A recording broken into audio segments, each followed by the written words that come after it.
दुनिया के और अस्पतालों के बराबर वहाँ पे काम हो रहा है और बहुत अच्छा काम हो रहा है। मुझे बड़ी खुशी है कि जो बच्चा मैं बड़ा करके आया था वो और बड़ा हो गया और बहुत नाम पैदा कर रहा है। लेकिन ज़िंदगी से संबंधित दो अंग हैं, दिमाग और दिल। दिल का काम है खून पंप करके खून फेंकना पूरी बॉडी में, और दिमाग का काम है कि सारी बॉडी को कंट्रोल करना। लेकिन लोग रात भर लेट नाइट पार्टी की और सवेरे 4 बजे उठ गए, 5 बजे उठ गए, उनको फ्लाइट पकड़नी है, स्लीप डिप्रिवेशन। तो ये चीज़ जो है आपकी अच्छी लाइफ स्टाइल का लक्षण नहीं है। स्ट्रेस, अब आपकी लाइफ में स्ट्रेस भरा हुआ है, चाहे वो जॉब का स्ट्रेस हो या बेटा बेटी की शादी का स्ट्रेस हो या किसी दोस्त का स्ट्रेस हो या बिजनेस का स्ट्रेस हो, तो आप एक बड़े थिन तागे पे चल रहे हैं। हार्ट अटैक के मरीज को अगर 2 घंटे के अंदर में एंजियोग्राफी करके उसका क्लॉट नहीं निकाल दिया गया तो फिर उसके बचने की संभावना काफी कम हो जाती है। फैमिली हिस्ट्री के साथ साथ आप स्मोकिंग भी करने लग गए, तंबाकू पान भी खाने लग गए। निकोटीन जहर है। जीन्स और किस्मत एक ही है भाई, नेचुरली भाई, आपकी जो आपने जीन्स इनहेरिट की है वही आपकी किस्मत बनेगी। हाँ। अगर आपने डायबिटीज की जीन्स इनहेरिट की है तो आपकी किस्मत में डायबिटीज लिखी है तो होगी। जब दिल 24 घंटे काम कर रहा है तो इसके बंद होने की संभावना भी काफी रहती है कि यका अगर अकस्मात बंद हो गया तो उसको हम लोग कहते हैं कि आकस्मिक डेथ हो गई और हार्ट अटैक हो गया। किसी परिवार में किसी के माता पिता को अर्ली यानी 40 से 50-60 साल के बीच में हार्ट अटैक हुआ है तो इसके मतलब उसकी जीन्स में कोई डिफेक्ट है। कोई एक सिंगल कारण नहीं है। हार्ट अटैक के बहुत से कारण हैं और जो सारे कारण मिल जाते हैं तो वे खिचड़ी पूरी बन जाती है। स्नैक्स, फूड, और फिर ज़्यादा स्ट्रेस हुआ तो सिगरेट पीने लगते हैं। तो एक तरीके से वो तैयारी कर रहे हैं कि हमको हार्ट अटैक आएगा तो फिर ये चांसेस उसके हैं कि हार्ट अटैक होगा। और हार्ट अटैक के मतलब अगर वार्निंग सिम्टम को नहीं पकड़ा तो ये इट कैन मतलब आकस्मिक मृत्यु से भी इंसान सामना हो सकता है। स्ट्रेस का पैमाना इसलिए बढ़ता जा रहा है कि डॉक्टर ने मरीज से आधा मिनट बात की और धड़ाधड़ टेस्ट लिख दिए। नोबल प्रोफेशन है कि इसकी नोबेलिटी को मेंटेन करना इसलिए मुश्किल हो रहा है क्योंकि लोगों के खर्चे हैं, प्राइवेट उसके खर्चे हैं, डॉक्टर के खर्चे हैं, सब कुछ है। तो कुछ न कुछ बीच में मुझे हो सकता है कि कुछ साठगांठ हो और टेस्टों की तादाद, जब तक आप अस्पताल न पहुंचे तब तक आप खांसते रहिए। ये एक सिंपल टेस्ट है। अच्छा, एक सिंपल तरीका है। कीप कफिंग, आप कफ करते रहेंगे तो हार्ट आपका पंप करता रहेगा, रोकेगा नहीं। दोस्तों नमस्कार, आपका डीएनएम पॉडकास्ट में स्वागत है। और डीएनएम पॉडकास्ट में हम डिफरेंट फील्ड के हस्तियों से हम मुलाकात करते हैं, पॉलिटिशियन से मुलाकात करते हैं, स्पिरिचुअल जो गुरु होते हैं उनसे मुलाकात करते हैं, आपकी मुलाकात कराते हैं। आज हमारे साथ जो मेहमान हैं डीएनएम पॉडकास्ट में, वो कार्डियोलॉजी मेडिकल कॉलेज के हेड रहे हैं, डॉक्टर विजय कुमार पुरी जी। डॉक्टर विजय कुमार पुरी जी वो शख्स हैं जिन्होंने केजीएमसी में, लखनऊ का जो सबसे प्रोमिनेंट मेडिकल कॉलेज है, उस मेडिकल कॉलेज में कार्डियोलॉजी डिपार्टमेंट की नींव रखी है। और यहाँ तो थे ही, 15 साल उन्होंने यूके में भी सेवा दी है, यानी इंग्लैंड में। आज हम डॉक्टर विजय पुरी से समझने की कोशिश करेंगे कि आखिर कार्डियोलॉजी मतलब ये जो हृदय रोग है क्या, बच्चों में किस तरीके से अचानक हार्ट अटैक की बीमारी आ रही है और चलते चलते लोग मर जा रहे हैं। आपको बहुत ही यूनिक जानकारी आज मिलने वाली है। कैसे आप अपने दिल को समझें, कैसे आप अपने दिल को स्वस्थ रखें और क्या क्या आपको अपने स्तर पर करना चाहिए, और जब आप डॉक्टर के यहाँ जाएं तो क्या करना चाहिए, ये सब कुछ डॉक्टर विजय पुरी जी से आज हम समझेंगे। डॉक्टर साहब, आपका बहुत बहुत स्वागत है हमारे इस प्रोग्राम में, डीएनएम पॉडकास्ट में। धन्यवाद। और मुझे आज बड़ा अच्छा लग रहा है कि आज मैं एक ऐसे शख्स से बात कर रहा हूँ जिसने केजीएमसी में कार्डियोलॉजी डिपार्टमेंट की नींव रखी। जी 1977 में ये डिपार्टमेंट मेडिसिन से अलग होकर के बना था जी। तो उस वक्त मैं पहले दिन से, मैं इंग्लैंड से ट्रेंड होकर के आया था, तो मुझे मेडिसिन के हेड ने कहा कि तुम कार्डियोलॉजी को डेवलप करो। हाँ। तो मेरे साथ मेरे मित्र भी, मंसूर हसन साहब भी थे उसमें, जी। तो हम दोनों ने मिल करके उस डिपार्टमेंट की नींव रखी और धीरे धीरे उसको बनाते गए और आज स्थिति यह है कि वो डिपार्टमेंट समझिए कि हिंदुस्तान में एक मशहूर डिपार्टमेंट है और दुनिया के और अस्पतालों के बराबर वहाँ पे काम हो रहा है और बहुत अच्छा काम हो रहा है। मुझे बड़ी खुशी है कि जो बच्चा मैं बड़ा करके आया था वो और बड़ा हो गया और बहुत नाम पैदा कर रहा है। नहीं, इसके लिए आपको बधाई। डॉक्टर साहब, हम पहला सवाल आपसे ये लेंगे कि ये जो बच्चे, कोई 25 साल का लड़का चलते चलते गिर जा रहा है, स्टेशन पर मौत हो जा रही है, कोई जिम कर रहा है उसकी मौत हो जा रही है, कोई ट्रेन में जा रहा है बैठे बैठे गिर जा रहा है उसकी मौत हो जा रही है, आखिर और लोग जब उसका काज ऑफ डेथ की बात आती है तो लोग कहते हैं कि ये दिल की बीमारी, हार्ट अटैक आ गया। जी, वाकई में है क्या ये? ऐसा है कि हमारे शरीर में वैसे तो सभी अंग बड़े ज़रूरी हैं, लेकिन ज़िंदगी से संबंधित दो अंग हैं, दिमाग और दिल। दिल का काम है खून पंप करके खून फेंकना पूरी बॉडी में, और दिमाग का काम है कि सारी बॉडी को कंट्रोल करना। तो चूंकि दिल एक ऐसा अंग है जो कि हर वक्त काम करता है, मिनट में 60 बार 70 बार 80 बार भरता है निकलता है, भरता है निकलता है, खून सारे बॉडी में पहुंचाता है, इसलिए ये बड़ा वाइटल ऑर्गन है और इसको काम करने के लिए खुद भी खून की ज़रूरत पड़ती है। अच्छा। तो इसलिए ऊपर वाले ने 3 नसें दी हैं जिस नसों से दिल को खुद खून जाता है।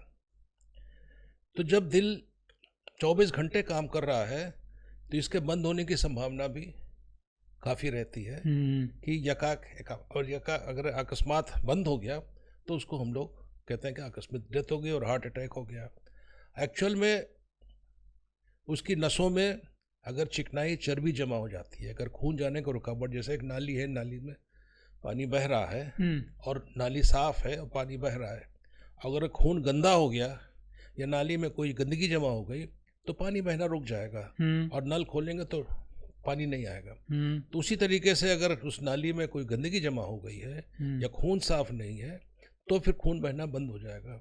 और हृदय को खून बहना अगर बंद हो जाएगा, जिसको हर वक्त 24 घंटे दिन में 1 मिनट में 70 बार 80 बार ज़रूरत है, तो फिर ज़िंदगी के बचने का कोई प्रश्न नहीं उठता है, इंसान की सडन डेथ होती है। अब आपने बहुत अच्छा पूछा कि ये यंगस्टर्स में क्यों हो रहा है। हाँ, वही, क्योंकि ये ज़्यादातर कहा जाता है कि ये मर्ज 60-70 साल के बाद होता है, क्योंकि इसमें उम्र का इफेक्ट आता है, धीरे धीरे नसें थिक होने लगती हैं और फिर सिकुड़ने लगती हैं, तो 60 साल 70 साल के बाद होता है।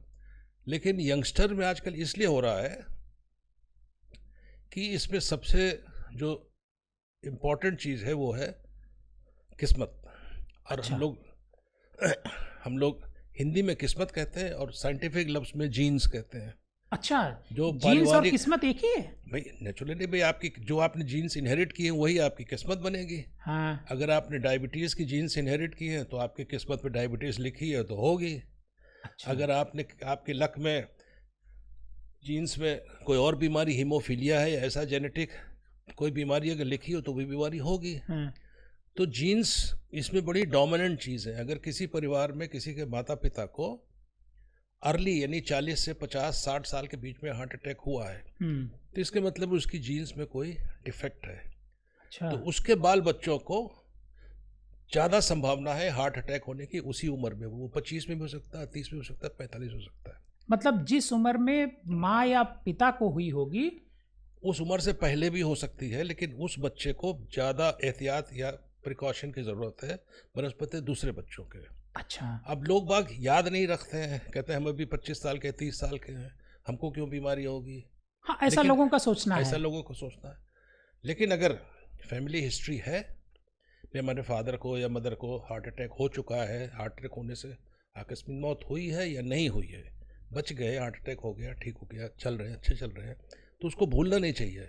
उनके बच्चों को ख़ास तौर से प्रिकॉशन 20-22 साल 25 साल की उम्र से ही लेनी चाहिए।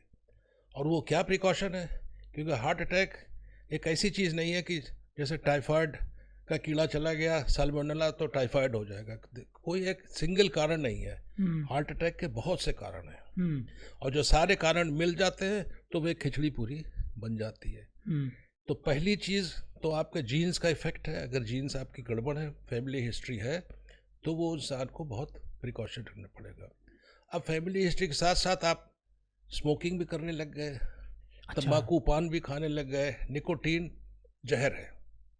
दुनिया में सिगरेट और निकोटीन धीरे धीरे ख़त्म होती जा रही है, लेकिन जो लोग उसको नहीं छोड़ पा रहे हैं वो गलत कर रहे हैं। It is enemy number 1 for heart disease. अच्छा। तो एक हो गया आपकी जीन्स, दूसरा हो गया सिगरेट, तीसरा हो गया लाइफ स्टाइल। अच्छा। लाइफ स्टाइल में बहुत सी चीज़ें आती हैं इंसान का, खान पान, एक्सरसाइज, मेंटल स्ट्रेस, स्लीप, ये सारी चीज़ें। अब आजकल के ज़माने में लाइफ स्टाइल ऐसी हो गई कि सुबह से उठा और 12 बजे रात तक इंसान चल ही रहा है, काम कर रहा है। खाने का कोई सिस्टम नहीं है। स्नैक फूड्स बड़े डेंजरस हैं। दिन भर स्नैक्स, चिप्स खा रहे हैं, ये खा रहे हैं, वो खा रहे हैं। तो स्नैक्स फूड, और फिर ज़्यादा स्ट्रेस हुआ तो सिगरेट पीने लग गए। तो एक तरीके से वो तैयारी कर रहे हैं कि हमको हार्ट अटैक आएगा। तो इस चीज़ को तो बदलना पड़ेगा। ये सोशल जो चेंज है हमारी सोसाइटी में, ये बहुत डेट्रीमेंटल, बड़ा नुकसानदायक है। और उन लोगों को जिनके परिवार में हार्ट डिजीज़ है, या उन बच्चों को जिनको है, उनको फिर अपनी लाइफ स्टाइल पे बहुत बड़ा बदलाव लाना पड़ेगा। और वो कम उम्र से ही, 20 साल 25 साल की उम्र से। ये नहीं कि अभी हम यंग हैं तो हम कुछ चाहे कर लेंगे। 20 साल 25 साल की उम्र से बदलाव लाएंगे, तब उनको बचाव मिलेगा। और जो नहीं लाते हैं तो 40 साल 45 साल आपने देखा होगा। हाँ, अक्सर वीडियो इस तरह का आता रहता है। अक्सर आता है। फिर दूसरी बात ये होती है कि जिसको हार्ट अटैक से आकस्मिक मृत्यु होती है, उसको अमूमन वार्निंग सिम्टम्स आते हैं। अच्छा। वार्निंग सिम्टम्स शुरू में दर्द हो गया, या गैस हो गई, या डिफ़िकल्टी हुई, या चोकिंग हुई, तो इंसान उसको पहचानता नहीं है, समझता कि अरे कुछ नहीं है, ऐसी खास बात है। और दोस्त यार भी उसको कह देते कि अरे तुम्हारी उम्र में थोड़ी है। हाँ। तो अगर वार्निंग सिम्टम, कोई भी नॉर्मल से एबनॉर्मल सिम्टम आता है, ये वार्निंग सिस्टम क्या है? वार्निंग जो ये होती है कि भाई आप काम कर रहे हो, आपके सीना थोड़ा भारी हो गया, या आप जीना चढ़ के ऊपर जा रहे हैं और एकाएक आपकी सांस फूलने लग गई। अच्छा। या आप अच्छे खासे बैठे हो, आपको डकारें आने लग गई, या आपको एकाएक थकावट आ गई, आप बैठे हैं एक्सट्रीमली फटीग्ड एंड टायर्ड, तो आप थोड़ी देर लेट गए, लेटने के बाद ठीक हो गए, उनका भूल गए। तो इस किस्म का कोई नया सिम्टम अगर किसी इंसान को जवानी में, यंग लाइफ में, यानी 20 से 40 साल 45 साल की उम्र में जब भी आता है, तो इसको इग्नोर न करो। इस सिम्टम को लेकर के डॉक्टर के पास ज़रूर जाओ और अपना टेस्ट कराओ। हो सकता है कि आकस्मिक मृत्यु के पहले ही वो मर्ज पकड़ जाए और उसका इलाज हो जाए। तो दुख की बात यह है कि ये वार्निंग सिम्टम जो है, इसको लोग इग्नोर करते हैं। लेकिन ये जो कोविड आया 2021, 2019 से लेकर के 21 तक में, उस कोविड के बाद ये जो यूथ में मरने वालों की जो घटना है कुछ ज़्यादा ही हो रही है। बिल्कुल। तो क्या ये कुछ कोविड के वैक्सीन का या किसी और कोविड के वैक्सीन का असर नहीं है, ये कोविड इटसेल्फ का असर है। अच्छा। कोविड की बीमारी जो है बड़ी अजीब थी, और इसके बारे में बड़ी जानकारी भी नहीं है लोगों की। बाकी तो जितनी बीमारियां हैं 50 साल से चल रही है, उनके ऊपर डिस्कवरी और रिसर्च हो रही है। लेकिन कोविड की बीमारी एक ऐसी आई है जिसके ऊपर कोई उसके पहले न डिस्कवरी हुई है, न रिसर्च हुई है, न कोई दवा आई है। तो अक्सर उसके जो सिम्टम है वो लोगों को पता नहीं है।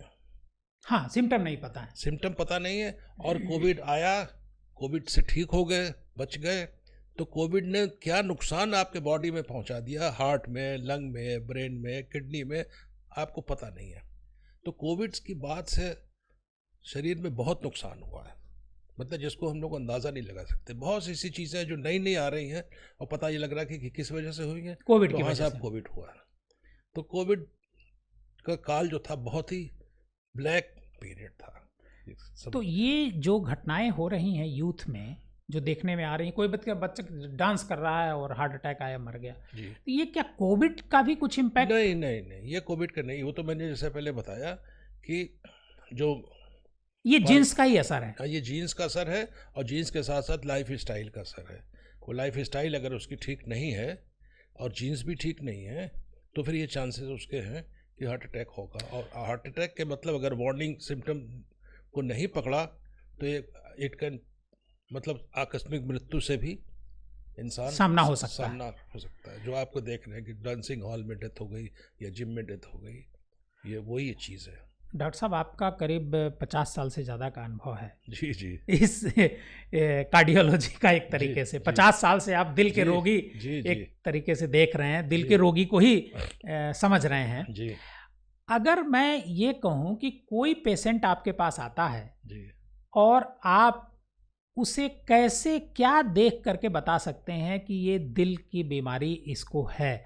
क्या उसके लिए जो एक टेस्ट होता है, इको होता जी, है, जी। या जो, देखिए, टेस्ट तो अपनी जगह है, मगर जो सबसे आवश्यक चीज़ है वो है मरीज का सिम्टम।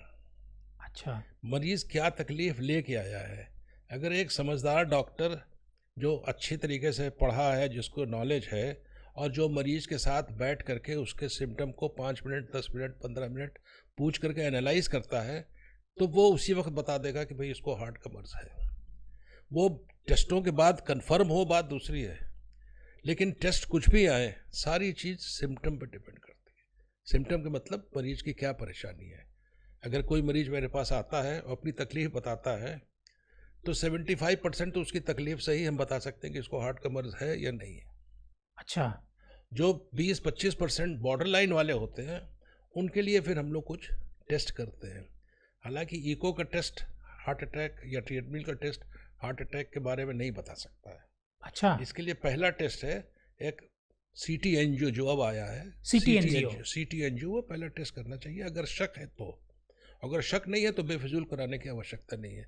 ये चीज़ रुपए में 12 आने, 75% अगर मरीज का ठीक से आपने हाल सुन लिया तो आपको पता लग जाएगा कि मर्ज है कि नहीं है।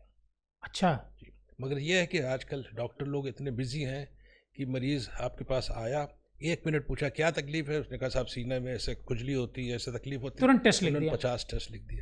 अरे भाई, मरीज से कम 10 मिनट उसका हाल पूछो, उस सिम्टम का डिटेल पूछो, उसके बारे में जानकारी जानो कि कैसे होता है, जीरा चढ़ने से होता है, सोने से होता है, लेटने से होता है, काम करने से होता है, तो आपको अच्छा खासा अंदाज़ा उसी वक्त लग जाएगा कि इसको हार्ट का मर्ज है कि नहीं है। हमारे पास तो कितने लोग आते हैं, फ़ोन आते हैं, तब ऐसे ऐसे है, मेरे ऐसे ऐसे पेन हो रहा है, मैं 5 मिनट उनका पूरा हाल लेता हूँ, उसके बाद कहता हूँ भूल जाओ, तुमको हार्ट का मर्ज नहीं है। अच्छा, हाँ। आप तो इतने लंबे समय तक मेडिकल कॉलेज में रहे, और मेडिकल कॉलेज, वो भी केजीएमसी मेडिकल कॉलेज, जो मुझे लगता है कि उत्तर भारत का नंबर 1 मेडिकल कॉलेज है जी। और उसमें कार्डियोलॉजी डिपार्टमेंट का आप हेड रहे इतने लंबे समय तक, तो वहाँ पहले और अब, मैं आपके इंग्लैंड की जर्नी के बारे में आगे बात करूँगा, वर्किंग स्टाइल में जो और डॉक्टर्स थे या और जो डॉक्टर प्राइवेट बाहर बहुत सारे कार्डियोलॉजी सेंटर खुल गए हैं, जी टेस्ट का पैमाना बढ़ता जा रहा है जी जी और इससे पेशेंट का जो एक तरीके से जो आर्थिक स्थिति है जी, वो भी कमज़ोर हो रही है। बिल्कुल ठीक कहा आपने। जैसा मैंने कहा कि टेस्ट का पैमाना इसलिए बढ़ता जा रहा है कि डॉक्टर ने मरीज से आधा मिनट बात की और धड़ाधड़ टेस्ट लिख दिए। और आधा मिनट क्यों बात की? क्योंकि एक मरीज के पास, एक डॉक्टर के पास बहुत सारे मरीज हैं, 40 मरीज बाहर वेट कर रहे हैं। वो किसी एक मरीज को 1 मिनट, आधा मिनट से ज़्यादा वक्त ही नहीं दे सकता है। ये पूरे सिस्टम को कोलैप्स है। इस बारे में मैं आपको अपना तजुर्बा बताऊंगा कि मैं जब यहाँ से रिटायर होकर इंग्लैंड गया, हाँ, तो मैं वहाँ प्रैक्टिस करता था, तो मेरे पास सवेरे 9 बजे जब मैं बैठता था तो लिस्ट आ जाती थी। वो लिस्ट में पेशेंट 20 मिनट का अपॉइंटमेंट फिक्स होता था। मतलब एक पेशेंट को 20 मिनट आप देखेंगे? 20 मिनट देना जरूरी है। अच्छा, 20 मिनट से अगर आपने जल्दी कर दिया तो इसका मतलब आपने उसका ठीक से हाल चाल नहीं पूछा। अच्छा, तो जो टेस्ट के जो लिखने की आदत है वो सिर्फ इस वजह से कि डॉक्टर सोचता है भाई तो तकलीफ है, चलो हम क्यों झंझट मोल लो, टेस्ट रिपोर्ट आ जाएगी, फिर हम आ जाएगी तो फिर देखेंगे। हाँ, और टाइम कट गया। हाँ, लेकिन ये दुर्भाग्य है। अब चूंकि पॉपुलेशन हमारे देश की इतनी है कि डॉक्टर लोग वो 20 मिनट में अगर मरीज देखे तो शायद 24 घंटे मरीज देखते रहे, इतने पेशेंट हैं। डॉक्टरों की कमी भी है पूरे प्रदेश में। तो इसका तो एक ही रास्ता है कि भाई सिस्टम को स्ट्रीमलाइन किया जाए और बाय अपॉइंटमेंट्स हर पेशेंट में कम से कम 10 से 15 मिनट का टाइम अगर दें तो फिर टेस्टों की मात्रा कम हो जाएगी। नहीं, हमने ये देखा कि टेस्ट लोग इस वजह से कराते हैं, कई इस तरह के प्रकरण सामने आए क्योंकि डॉक्टर और जो टेस्ट कराने वाली जो संस्था है, जो डायग्नोस्टिक सेंटर है, उन दोनों के बीच कुछ साठ-गांठ है।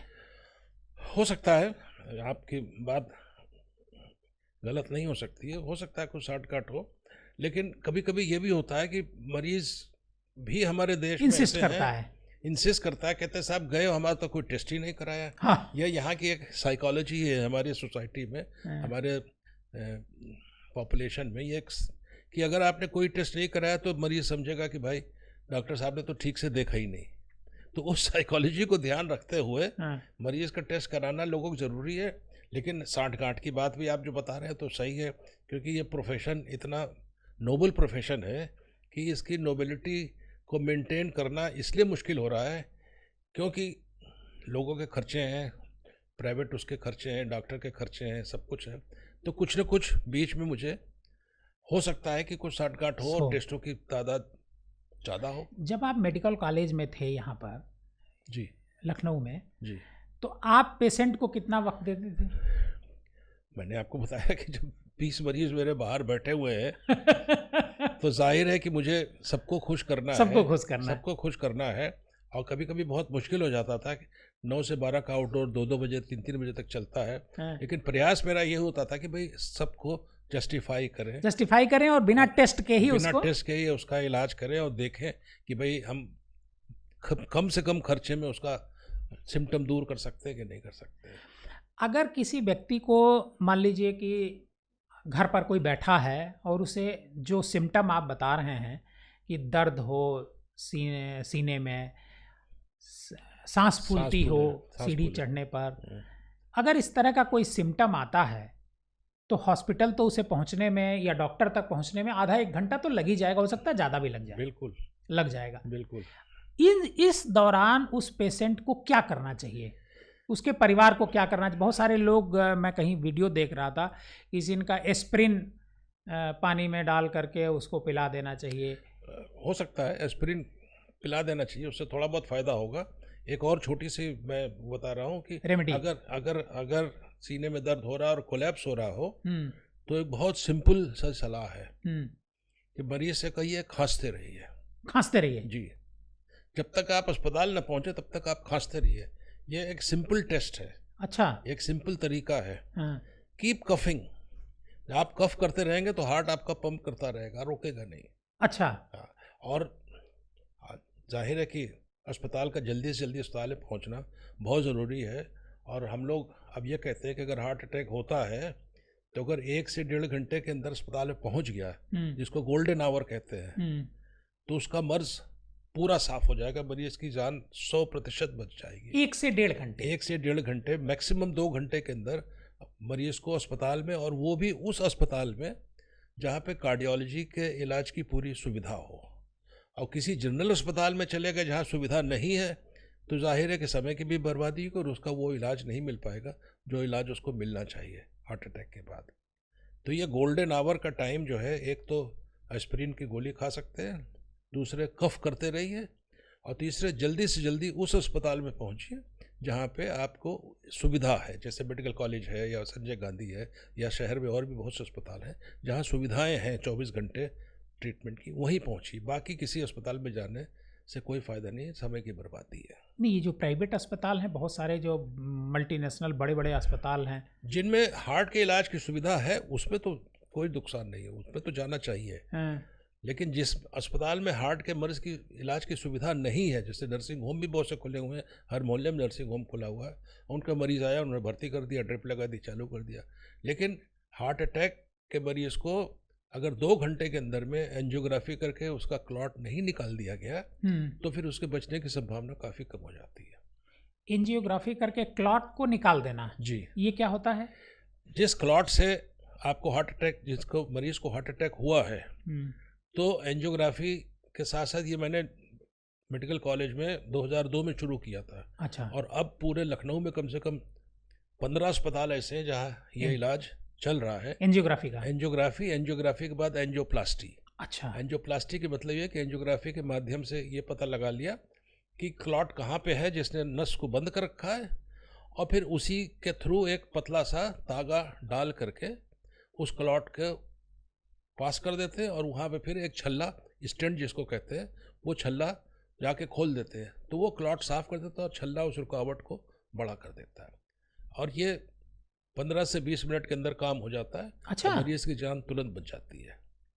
लेकिन चीज़ वही है कि साहब 2 घंटे के, अगर 2-3 घंटे हो गए, हार्ट में डैमेज हो गया, तब ये उतना फ़ायदा नहीं करता। अच्छा, अगर हार्ट डैमेज कर गया जी, तो ये फायदा नहीं करेगा। तब ये फ़ायदा उतना फ़ायदा नहीं होगा जितना 2 घंटे के अंदर आपको हो जाएगा। 2 घंटे के अंदर मतलब पहुंचना। कोई भी पेशेंट अगर उसे लगता है कि हार्ट की बीमारी है जी। या हार्ट के कोई प्रॉब्लम है, जी। अगर उसे संदेह है, तो सिर्फ और सिर्फ कार्डियोलॉजी के ही पास जाए। हाँ, उसी अस्पताल में जाए जहाँ कार्डियोलॉजी की सुविधाएं उपलब्ध है। अच्छा। जी।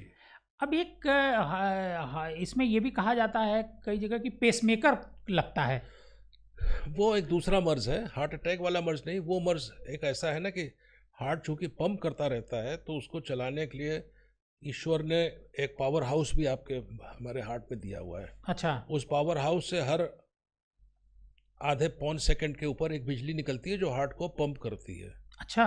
तो वो पावर हाउस उम्र के साथ साथ धीरे धीरे कमजोर होता है। कमजोर होने लगता है। और पावर हाउस के साथ साथ उसमें जो तार भी है, वो भी तार अक्सर टूटने लगते हैं। तो ये मर्ज दूसरा है। ये मर्ज उनमें होता है जो बेहोश होने लगते हैं, बैठे बैठे बेहोश हो गए, क्योंकि अगर हार्ट की रेट 20 हो गई, 10 हो गई, चल नहीं पा रहे हैं, तो फिर पेसमेकर की आवश्यकता होती है। क्योंकि पावर हाउस आपका, वो मर्ज और हार्ट अटैक का मर्ज, ये 2 मर्ज दोनों बिल्कुल अलग हैं। अच्छा। ये मिक्स नहीं होते हैं। इसमें एक तीसरी चीज आती है, ओपन हार्ट सर्जरी। जी जी। ये तीसरी चीज क्या है? ओपन हार्ट सर्जरी इसलिए होती है कि क्योंकि हार्ट में 3 नसें हैं, और 3 नसों में ये जैसे कि पेड़ की तरीके से फैली हुई हैं नसें पूरे हार्ट में। हार्ट कितना बड़ा स्ट्रक्चर है और 3 नसों पेड़। तो अगर रुकावट 4-5 जगह हैं और सारी रुकावटों को साफ करना है, तो फिर आपके स्टेंट से काम नहीं चलता है। फिर हम लोग करते हैं कि भाई ओपन हार्ट सर्जरी में सर्जन लोग जो दूसरे विशेषज्ञ हैं, दूसरे फील्ड के हैं, वो फिर यहाँ पैर से एक नस निकालते हैं, सेफेनस वेन जिसको कहते हैं, और उस नस के टुकड़े करके आपके यहाँ पहले जहाँ से हार्ट खून आता है वहाँ लगाया, और फिर दूसरा टुकड़ा जहाँ ऑब्स्ट्रक्शन है उसके बाद में लगाया। तो जिस तरीके से एक तरीके से फ्लाई ओवर क्रिएट किया, तो जिसको बाईपास कहते हैं, जो क्लॉट को, जो ऑब्स्ट्रक्शन को बाईपास कर दिया। तो ये काम ओपन हार्ट सर्जरी से ही होता है। मतलब आपका सीने में करीब 8-9 इंच का स्कार लगता है, सीना ओपन करते हैं, ओपन करने के बाद एओर्टा से आपके नस के बाद वो फ्लाई ओवर के सेफेनस वेन जो पैर से निकालते हैं उसको लगा देते हैं। लेकिन ये कम होता जा रहा है ओपन हार्ट सर्जरी, क्योंकि स्टेंट अब कितना एडवांस हो गया है। अच्छा, स्टेंट एडवांस हो गया। इतना एडवांस हो गया कि 2-2 जगह, 3-3 जगह, 4-4 जगह भी स्टेंट लोग आराम से लगा देते हैं। तो ओपन हार्ट सर्जरी बहुत कम हो गई। लेकिन फिर भी कोई सिचुएशन ऐसी होती है जहाँ पे स्टेंट नहीं पहुँच सकता, नहीं हो सकता, तो वहाँ फिर हमको सर्जरी के पास भेजना पड़ता है। अच्छा, अब मान लीजिए कि कोई व्यक्ति दिल का बीमार है जी। पहले से उसको पता है कि उसकी दिल की बीमारी है, बहुत डॉक्टर को दिखा रहा है, लगातार उसका इलाज चल रहा है जी। तो क्या उसको भी ये स्टंट और ये सारी चीज़ की ज़रूरत कभी पड़ सकती है? देखिए, इलाज तो उसका होता है जो तकलीफ होगी। हाँ। और उस तकलीफ का पहली चीज़ है सिम्टम, जो मैंने बराबर कहा कि इन सारी चीज़ों के सबसे इम्पोर्टेंट चीज़ है मरीज का सिम्टम या क्वालिटी ऑफ लाइफ। अगर हम अपनी क्वालिटी ऑफ लाइफ जो हम रोज़ करते हैं नहीं कर पा रहे हैं, और हमारे सिम्टम इस बात को कहते हैं कि हमारी नस में रुकावट है और खून नहीं जा रहा है, तो फिर उसको साफ करना बहुत ज़रूरी है।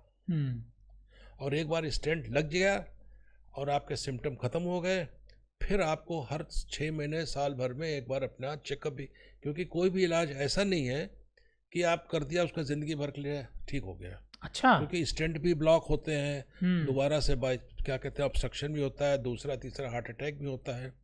तो हार्ट का मर्ज अगर एक बार आ गया तो फिर all life you have to be careful. अच्छा, मतलब अगर एक बार ये बीमारी हो गई तो फिर आपके लिए पूरा क्या सारी ज़िंदगी आपको 6 महीने, साल, 2 साल के ऊपर चेकअप करा के अपने को प्रोटेक्ट करना पड़ेगा। और प्रोटेक्शन के लिए दवाइयाँ भी खानी पड़ेंगी। अच्छा जी। अब मैं ये जानना चाहता हूँ कि मान लीजिए कि कोई व्यक्ति है, दिल की बीमारी, चूँकि दिल ही सबसे महत्वपूर्ण है। आपने बिल्कुल, बताया दिल और जी, दिमाग। जी, बिल्कुल। ज तो दिल को कैसे वो स्वस्थ रखे? कई बार ऐसा कहा जाता है, स्वस्थ रखना, वो सवाल मैं बाद में लूँगा, कि कैसे दिल को अपने स्वस्थ रखे वो? इसका एक क्या तरीका है? सिंगल लाइन इलाज है, हुँ। लाइफ़स्टाइल अब ये मैनेजमेंट। लाइफ़स्टाइल तो एक शब्द है सर। लाइफ़स्टाइल, अब लाइफ़स्टाइल में क्या चीज़ें आती हैं? हाँ, लाइफ़स्टाइल में पहला आता है कि आपकी डाइट, अच्छा। दूसरा आता है आपकी हैबिट्स, हुँ, तीसरा होता है आपकी एक्सरसाइज, हुँ, चौथा होता है आपकी स्लीप, हुँ, पांचवा होता है स्ट्रेस। हुँ, अब आपकी लाइफ में स्ट्रेस भरा हुआ है, हुँ, चाहे वो जॉब का स्ट्रेस हो या बेटा बेटी की शादी का स्ट्रेस हो या किसी दोस्त का स्ट्रेस हो, चाहे हुँ, बिजनेस का स्ट्रेस हो, तो आप एक बड़े थिन तागे पे चल रहे हो। हुँ, stress management is a very important thing. अच्छा। तो ये लाइफ स्टाइल की जो चीज़ें हैं, डाइट हुआ, स्ट्रेस मैनेजमेंट हुआ, स्लीप हुआ, आपका रेगुलर एक्सरसाइज हुई। अब दिन भर में कभी कोई चलता ही नहीं, एक्सरसाइज ही नहीं करता, तो कम से कम आधा पौना घंटा तो रोज़ एक्सरसाइज करना बहुत ज़रूरी है। प्लस आपकी डाइट, डाइट में या तो डाइटिशियन से आप बात कीजिए, नहीं तो मोटे तौर के ऊपर तली हुई चीज़ें, स्नैक फूड्स, ये सब चीज़ों को बंद करना पड़ेगा हम लोगों को। अच्छा, हाँ, तली हुई चीज़ों को खाना और दिन भर स्नैकिंग करना, आप स्नैकिंग यानी जो स्नैकिंग फ़ास्ट मतलब फूड हाँ हाँ, फास्ट फूड है, ये सब करना, ये सब लाइफ स्टाइल के बड़े दुश्मन है। दुश्मन है। और फिर सबसे इम्पोर्टेंट चीज़ जैसे मैंने बताई कि उस लाइफ स्टाइल में सिगरेट पहला नंबर वन दुश्मन है। सिगरेट सि- मतलब, लेकिन फिर भी ये सब बातें आती रहती हैं कि सिगरेट दुश्मन, और सिगरेट पे लिखा भी रहता है। जी। लेकिन उसके बाद ही मैंने देखा 16-16, 14-14 साल के लड़कों को मैं रास्ते में देखता हूँ सिगरेट फूँक रहे हैं। ये तो पब्लिक एजुकेशन की ज़रूरत है, क्योंकि पब्लिक एजुकेशन हमको बच्चों को स्कूलों में शिक्षा देनी चाहिए। अब आप इतना पढ़ाते हैं, इतना बस्ता दे के पढ़ाते हैं, मगर हेल्थ की शिक्षा नहीं देते हैं। हेल्थ की शिक्षा हमको क्लास 8 से 10 से बच्चों को देनी चाहिए। और स्मोकिंग के विज्ञापन वैसे तो निकलते रहते हैं, लेकिन और कस के उस पर टैक्स लगाइए ताकि इतनी महंगी हो जाए कि अफोर्ड नहीं कर पाए, वगैरह वगैरह करके। उसका दूसरा कोई विकल्प नहीं है। अगर बच्चे करते हैं तो गलत करते हैं, उनको उनके माँ बाप को चाहिए कि उनको रोकें। और सिगरेट पीना तो एक समझ लीजिए कि इससे बढ़ के दुश्मन कोई नहीं हो सकता मैन का है। Yoga exercise half an hour daily करना चाहिए। बहुत ज़रूरी है, बहुत ज़रूरी। और स्लिप कितने घंटे की हो जिसे स्लीप नॉर्मल स्लिप कहा जाए, कि मतलब कम से कम 6 घंटे, मिनिमम 6 घंटे, क्योंकि ये देखा गया है कि अगर स्लीप डिप्रीवेशन है तो फिर आपका स्वास्थ्य ठीक नहीं है। 6 घंटे स्लीप तो आवश्यक आवश्यक है, और 7-8 घंटे भी अगर सो सकते हैं तो वो तो बहुत अच्छी चीज़ है। अच्छा, लेकिन लोग रात रात भर लेट नाइट पार्टी की और सवेरे 4 बजे उठ गए, 5 बजे उठ गए, उनको फ्लाइट पकड़नी है, स्लीप डिप्रीवेशन, तो ये चीज़ जो है आपके अच्छी लाइफ स्टाइल का लक्षण नहीं है। हुँ। और अगर स्लिप अच्छी है तो आपकी बॉडी फिट रहेगी, फिर आप दिन भर काम भी कर सकते हैं और आराम से कर सकते हैं। क्योंकि लाइफ स्टाइल में जैसे मैंने बताया ना कि कोई एक चीज़ नहीं है, डाइट है, आपके एक्सरसाइज, योगा एक्सरसाइज जैसे आपने कहा, प्लस आपका जो फूड हैबिट्स है, स्नैकिंग बंद कीजिए, स्मोकिंग बंद कीजिए, और स्ट्रेस को कम कीजिए। स्ट्रेस कैसे कम हो? इस मतलब मैं चूँकि आप इसके ये एक्सपर्ट बहुत हैं। बहुत बहुत मुश्किल सवाल आपने पूछा है, स्ट्रेस कैसे कम हो। लेकिन स्ट्रेस को कम करने के बहुत से तरीके हैं। एक तो फिज़िकल तरीका यह है कि आप किसी काउंसलर के पास जाइए और उनसे सलाह लीजिए। लोग काउंसिल करते हैं। अमेरिका में तो साइकेट्रिस्ट, जहाँ से अगर इंसान को स्ट्रेस होता है तो सीधे ऑफिस से उठता है और साइकेट्रिस्ट के पास, काउंसलर के पास चला जाता यहाँ तो लोग साइकियाट्रिस्ट के पास जाने से है। डरते जाने से हैं डरते हैं। कि भाई ये पता नहीं बिल्कुल। परिवार में जी और दोस्त क्या सोचेंगे जी कि बिल्कुल, इनको हाँ, क्या दिमागी बीमारी हो गई है। एग्जैक्टली बिल्कुल सही कह रहे हैं। तो हमारे यहाँ थोड़ा सा एटीट्यूड का चेंज है। हाँ, लोग स्ट्रेस में रहते रहते हैं, लेकिन स्ट्रेस को दूर करने के लिए बहुत से तरीके हैं। योगा है, एक्सरसाइज है, आपका रिलैक्सेशन है, ध्यान। आपका ध्यान है, ईश्वर में ध्यान कीजिए। ये सब मतलब जो भी तरीका आपको अच्छा लगता हो। और जब कुछ नहीं अच्छा लगता है तो फिर मैं लास्टली कहूँगा कि भाई फिर मेडिसिन खाइए। जो ट्रैंकुलाइजर्स है, लेकिन ये मैं रिकमेंड नहीं करूँगा। मैं कहूँगा जो फिजिकल मेजर्स हैं, जो आपके नॉन मेडिकल, नॉन थेरापेटिक, जो नॉन मेडिसिन वाले जो मेजर्स है, योगा है, लाइफस्टाइल चेंज है, काउंसलिंग है, सेल्फ काउंसलिंग है, अपने को खुद कहिए, म्यूजिक एंजॉय कीजिए, लाइफ को और अच्छे तरीके से एंजॉय कीजिए, बट स्ट्रेस को अपने कंट्रोल रखिए। ये कहा जाता है कि कोलेस्ट्रॉल का बड़ा इसमें रोल है हार्ट के। कोलेस्ट्रॉल तो जैसे मैंने बताया कि खून के अंदर चलता है, और साफ पानी अगर गया तो नाली चलती रहेगी, तो इसी तरीके से साफ खून हुआ जिसमें कोलेस्ट्रॉल कम हुआ तो वो बहता रहेगा। अगर कोलेस्ट्रॉल ज़्यादा है तो जाहिर है कि उसके चिपकने के चांसेस ज़्यादा होंगे और क्या कहते हैं, हार्ट की नस बंद होने के चांसेस ज़्यादा होंगे। तो कोलेस्ट्रॉल को तो घटाए रखना, दो तरीके का कोलेस्ट्रॉल। एक कोलेस्ट्रॉल ये होता है जो आपके परिवार से आता है, कि आप बिल्कुल दुबले पतले हैं, कुछ भी नहीं खाते, लेकिन तब भी आपका कोलेस्ट्रॉल 300 350 है। एक जो जिसको हम लोग कहते हैं प्राइमरी कोलेस्ट्रॉल, एक होता है सेकेंडरी कोलेस्ट्रॉल, कि सुबह उठ के पराठा खाना शुरू किया आपने या पकौड़ी खाना शुरू किया, तो आपने इतना कोलेस्ट्रॉल खुद खा लिया कि वो बढ़ गया। तो इन दोनों चीज़ों में कोलेस्ट्रॉल को घटाने के लिए तो दवाइयाँ हैं, लेकिन दवाइयों से पहले मैं ये बता रहा हूँ कि लाइफ स्टाइल चेंज कर दो तो अपने आप कोलेस्ट्रॉल घट जाएगा। अच्छा, अगर लाइफ स्टाइल में ऑल्ट्रेशन हो गया तो सेकेंडरी कोलेस्ट्रॉल है। प्राइमरी वाला अगर है, पारिवारिक है, तो फिर एक गोली आपको खानी चाहिए कोलेस्ट्रॉल को घटाए रखने के लिए। इसमें वॉकिंग का कितना योगदान है? अगर कोई व्यक्ति वॉक, जैसे सलाह दी जाती है, अगर आप दिन में 40 मिनट वॉक करते हैं तो कोलेस्ट्रॉल कम से कम 5 से 10 घट जाता है। अच्छा, हाँ, डेली 5 से 10 घटेगा? डेली नहीं, अच्छा, मतलब ओवरऑल आप एक हफ्ता, मतलब एक महीना अगर वॉक करेंगे तो अगर कोलेस्ट्रॉल आपका बढ़ा हुआ है तो थोड़ा बहुत तो घट जाएगा, क्योंकि वॉकिंग से कोलेस्ट्रॉल घटता है। और ट्राइग्लिसराइड उसका दूसरा जो भाई है वो भी घटता है।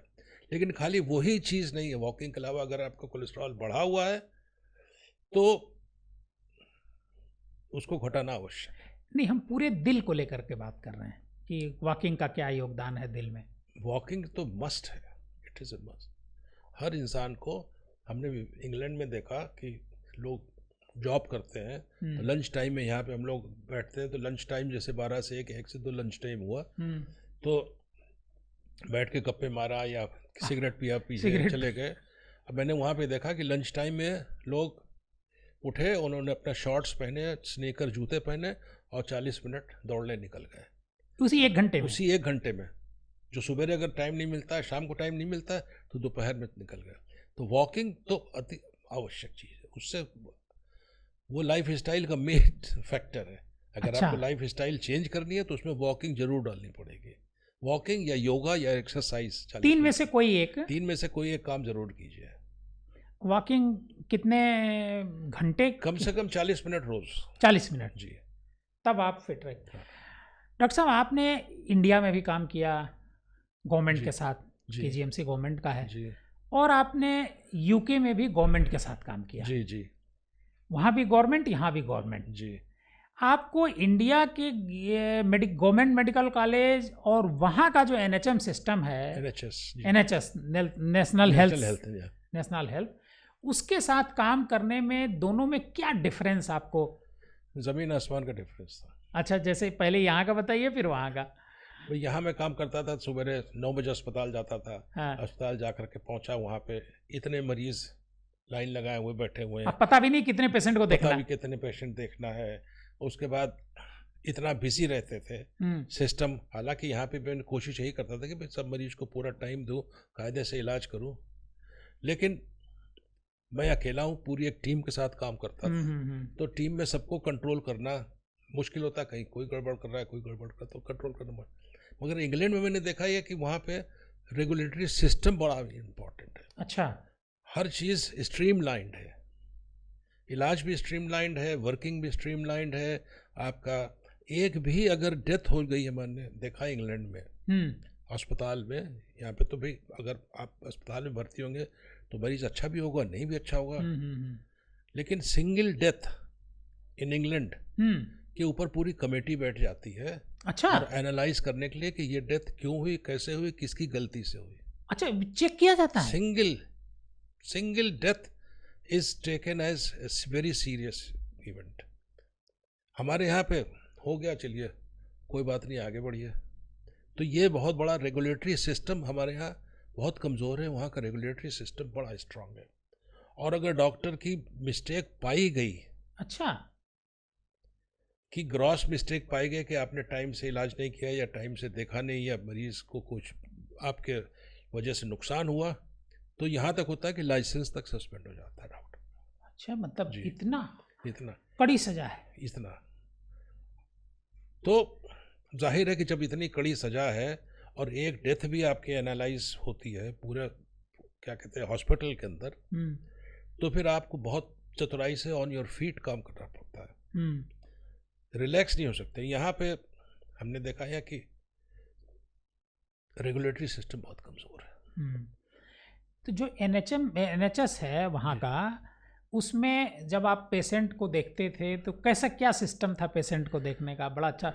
भाई पेशेंट के देखने का वहाँ पे मैंने बताया, जैसे कि आउटडोर में बैठे हैं, हाँ, तो हमको 20 मिनट 9 से 12 के बीच में 20 मिनट पे 1 घंटे में 3 मरीज, 10 मरीज, 11 मरीज से ज़्यादा हम नहीं देखते हैं। अच्छा, अगर, और ये सारे अपॉइंटमेंट हमारी सेक्रेटरी करके रखती है, जो मरीजों को रेफरेंस आता है तो सेक्रेटरी लिखती है।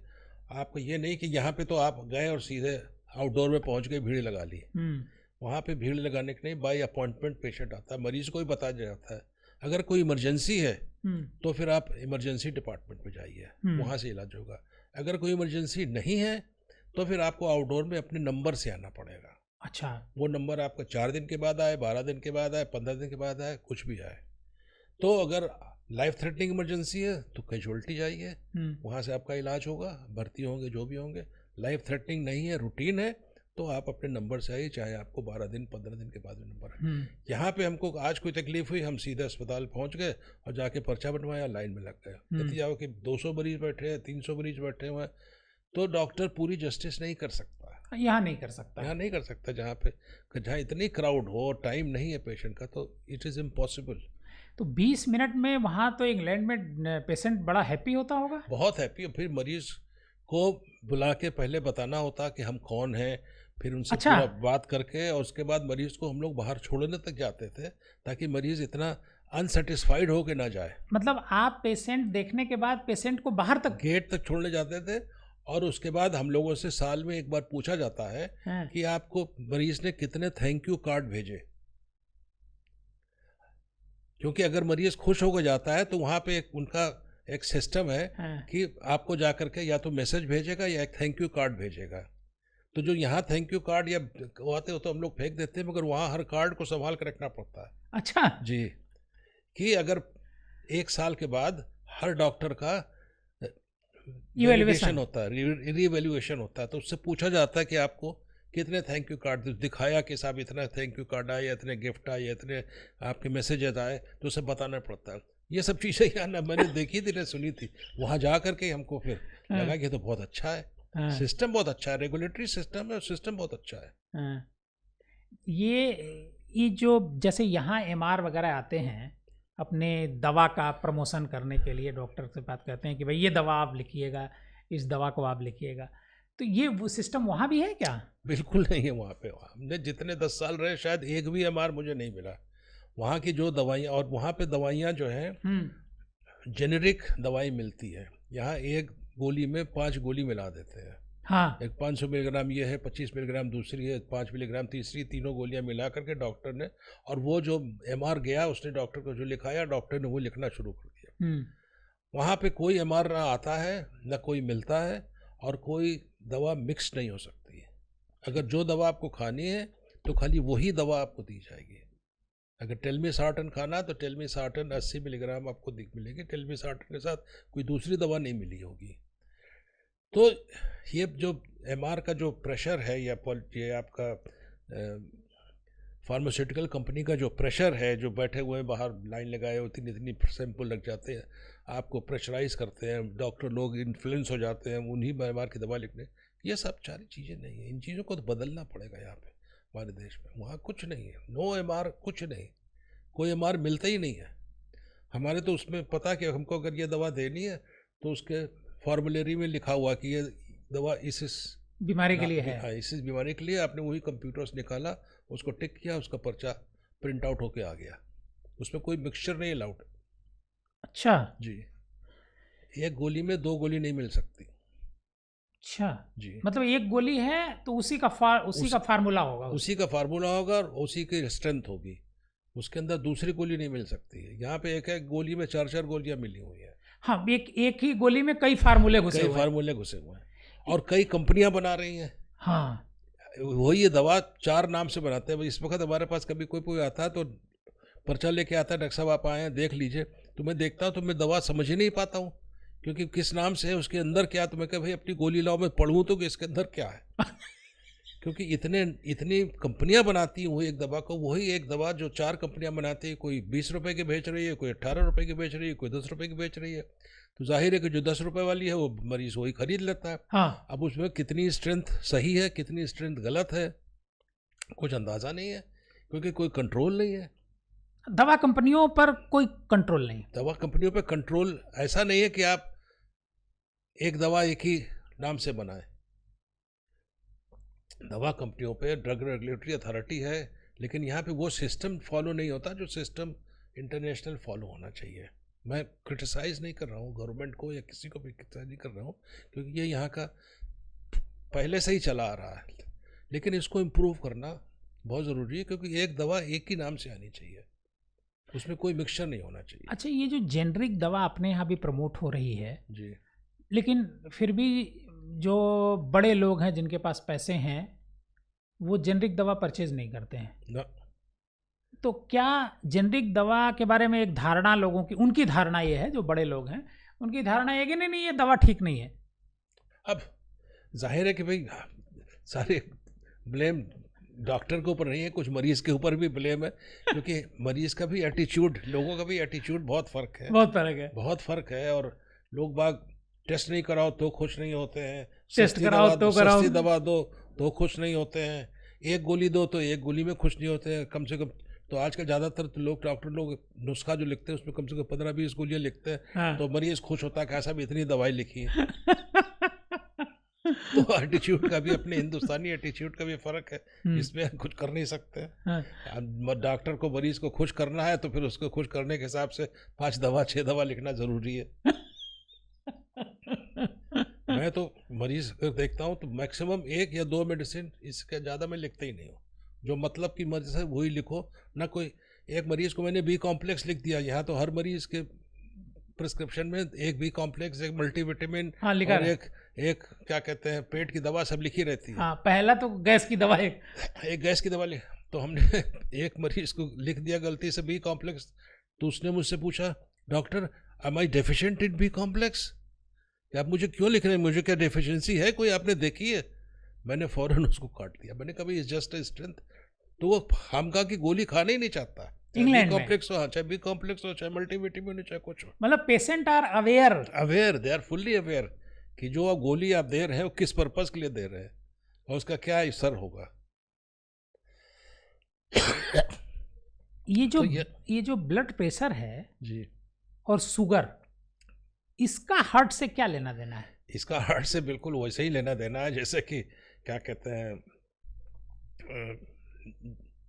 दो बिल्कुल दोस्त जी, कि अगर ब्लड प्रेशर और शुगर है तो हार्ट मर्ज होने की संभावना बढ़ जाती है। मतलब अगर दोनों है तो? अगर दोनों हैं तो और बढ़ जाएगी, मल्टीप्लाई हो जाती है। अच्छा। जैसे एक आदमी को खाली ब्लड प्रेशर है, हाँ।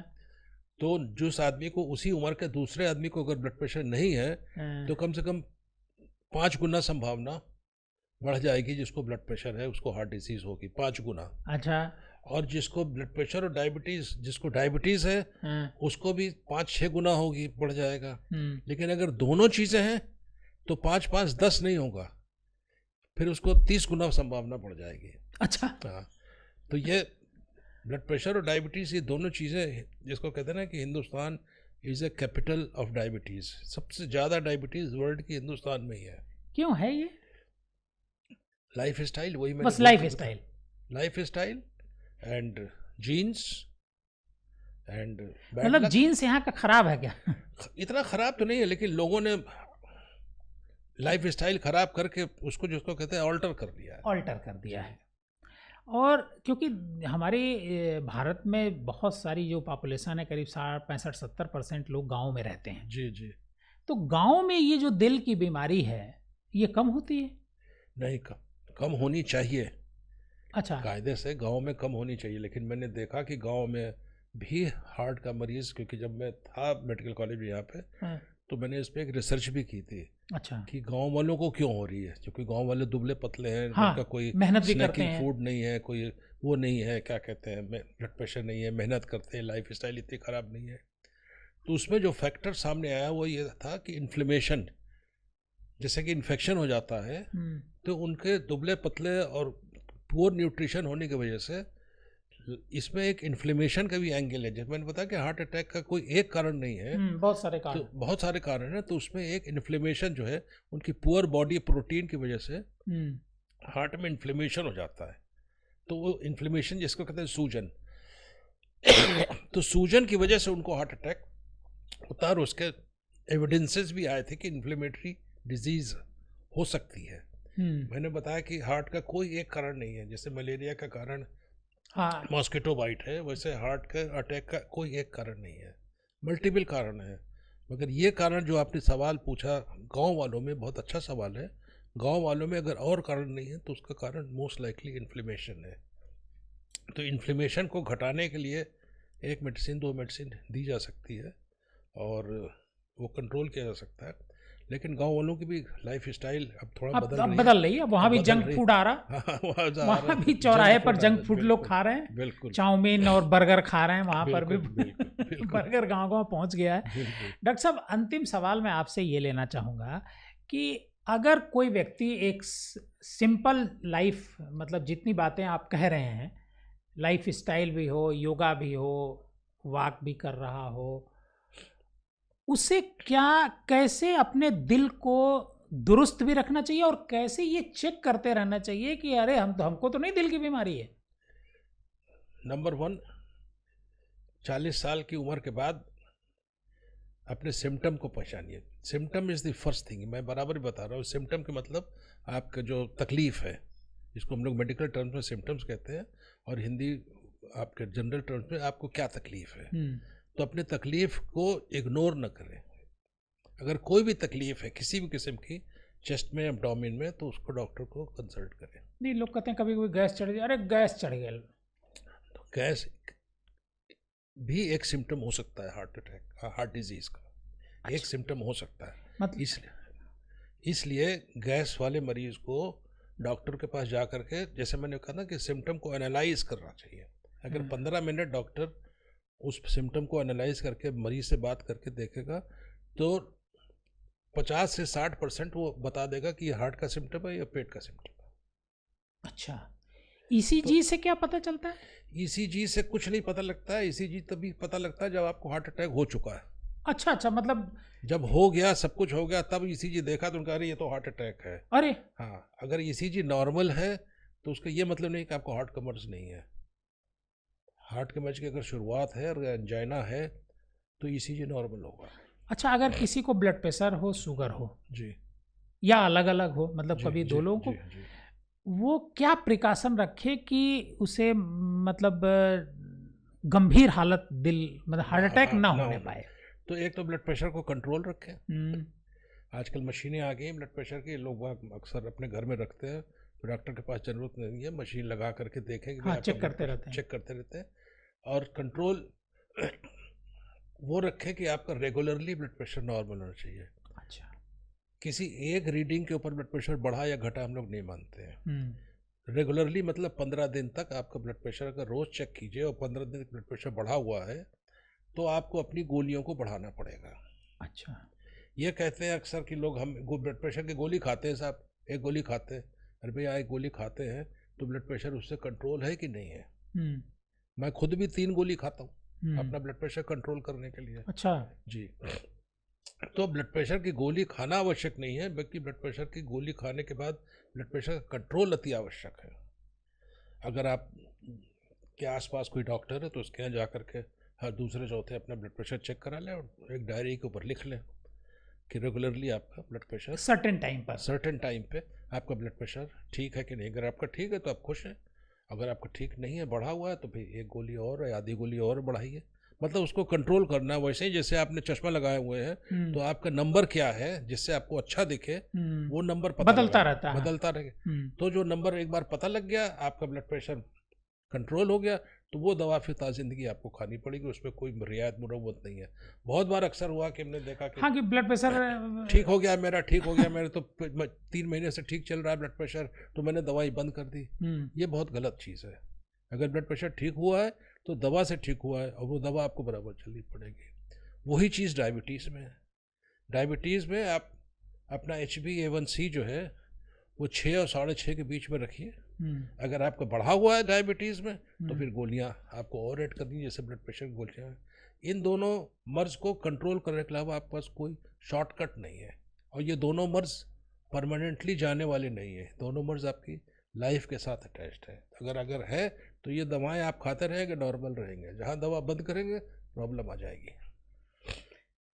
ब्लड प्रेशर और शुगर, जी, 2 चीज़ें बहुत ही हिंदुस्तान में बहुत पॉपुलर है।